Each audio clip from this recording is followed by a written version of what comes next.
Hello guys, আজকে সারাদিন বাড়িতে কিছু করার নেই, কারণ কাজ নেই।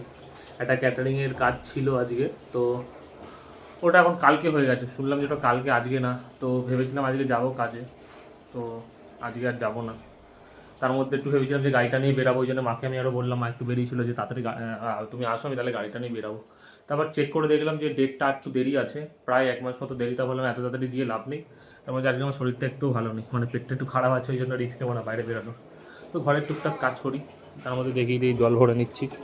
ড্রামে জলটা ভরে নিয়ে এখানে স্নান টান করবো। যাই হোক, বাড়ি থেকে বেরানোর পথে হঠাৎ দেখি এই দাদুকে। ইনি হয়তো পায়ে কোনো সমস্যা আছে, যার জন্য কুড়ি কুড়ি হাঁটছিল। যাই হোক, আমি এগিয়ে গেলাম, সামনে দেখি ব্যাগ বিক্রি করছে এবং উনি কিছু আমাকে ব্যাগ দেখালো। আমি জানি আমার ব্যাগ লাগবে না, কারণ বাড়িতে আমার অনেক ব্যাগ আছে। তাও আমি একটা ব্যাগ নিলাম। এই যে আমি দেখাচ্ছি, এই ব্যাগটা নিয়েছি আমি। এটার দাম মনে হয় 50 টাকা বলেছিল, আমি কোনো বার্গেনিং করিনি। যাই হোক, তোমাদের এলাকায় যদি এনাকে দেখতে পাও তাহলে অবশ্যই এনার কাছে কিছু নিও। বাজারে যাওয়ার প্ল্যান হলো, হঠাৎ করে মনে হলো একটুখানি বাজারে যাই, হয়তো একটু মাংস আনবো। যাই হোক, চল বাজারে গিয়ে দেখা হচ্ছে। আর যেমন বলা তেমনি কাজ, বলতে বলতে বেরিয়ে পড়লাম বাজারের উদ্দেশ্যে।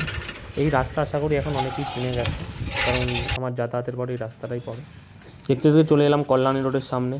যেহেতু ভিআইপি আসছে, সব কিছু থেমে যায়, যে থেমে গেছিলো। যাই হোক, লরি দাদার কোনো তাড়া ছিল হয়তো, তাই আমি বলে দিলাম যাও, তুমি চলে যাও, তারপরেই নয় আমি যাচ্ছি। যাই হোক, আবার চলে এসেছি সেই গোলবাগান বাজারে। অবশ্য আমার বাড়ির ধারে কাছে একটাই বাজার পড়ে, তাই জন্য আদার্স কোনো বাজারে তেমন একটা যাওয়া হয় না। তারপরে হঠাৎ করে দুই মদনের সাথে দেখা হয়ে গেল। ওই যে আসছে দুই মদন, আমাকে দেখে আবার হাসি দিল, মুচকি হাসি। মুচকি হাসি দিয়ে আবার আমি, যাই হোক, ওদের সাথে দেখা হয়েছে মানে আমাকে ডাকবেই, স্বাভাবিক ব্যাপার। আমি গেলাম, তখন বটি নিয়ে পর্যবেক্ষণ চলছিল। আবার এখন এসেছে নতুন বাট। তো বাট কীভাবে লাগাবে, কী করে করবে, দেখো এইসব ব্যাপারে আমার আইডিয়া নেই, কারণ ওরা ব্যবসায়ী, ওরাই জানে।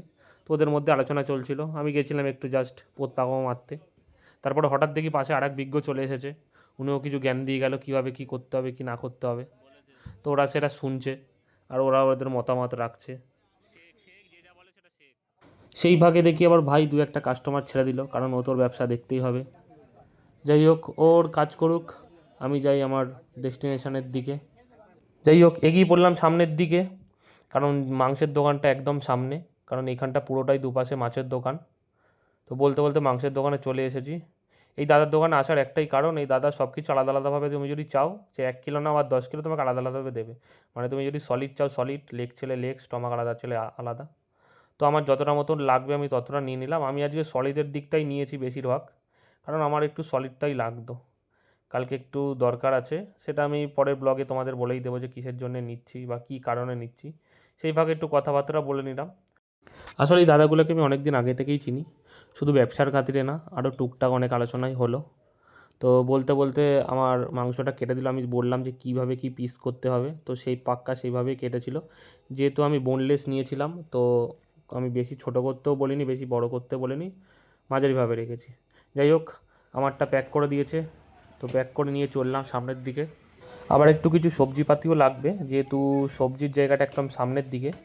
তো চলো সামনের দিকে এগিয়ে যাই। এই বলতে বলতে চলে এসেছি কাকার দোকানে।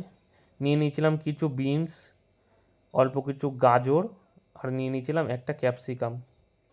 তো উনি ওনার মতো ওজন করে আমাকে পুরো প্যাক করে দিল। যাই হোক, ক্যাপসিকামটা আমি নিতে ভুলে গেছিলাম, তো কাকাকে পরে আবার বললাম যে ক্যাপসিকামটা দাওনি, তো উনি আবার ক্যাপসিকামটা আরেকবার ওজন করে দিল। তো ক্যাপসিকামটা নিয়ে চলে গেছিলাম ভাগ্নের দোকানে, কারণ আমার এক ট্রে ডিম লাগতো। আর যেহেতু একটা আমার চেনা পরিচিত ভাই, তো সাইডে কাস্টমার ছিল বলে ও আমাকে একটু ইশারা করে দিল, যেহেতু আমাকে বাছাই করে ডিমগুলো দেয়, তো ওই জন্য আমাকে একটু ইশারা করে দিল যে একটু দাঁড়িয়ে যেতে, কাস্টমারটা গেলেও আমাকে দেবে। যাই হোক, তো বলতে বলতে সব কটা পেটি থেকে নতুন ট্রে বের করছিল। ও ওজন করছিল কেন আমি বুঝতে পারছিলাম না প্রথমে। যাই হোক, ওজন ফোজন করার পরেও আমাকে বোঝালো যে যার মধ্যে ওজনটা বেশি থাকে তো সেই ডিমের সাইজগুলো একটু বড় হয়। তো আমিও এটা জানতাম না, এই প্রথম জানলাম বা শুনলাম। তো যারা কেউ কি জানে নাকি একটু কমেন্ট করে আমাকে জানিও। যাই হোক, বলতে বলতে যেই ট্রেটা বেশি সেই ট্রের থেকে ও অনেক অভিনব কায়দায় এটা বের করলো, আমি ওটা দেখাতে পারিনি, মানে খুব সুন্দরভাবে ডিমটা বের করলো। তো বলতে বলতে ডিমের ট্রেগুলো বের করে নিয়েছি। আমি সেকেন্ড ট্রেটা নিয়েছিলাম, কারণ ওর মধ্যে ডিমের সাইজগুলো খুব বড় ছিল, তো যেগুলো ছোট ছিল সেগুলো বাছাই করে দিয়েছিল।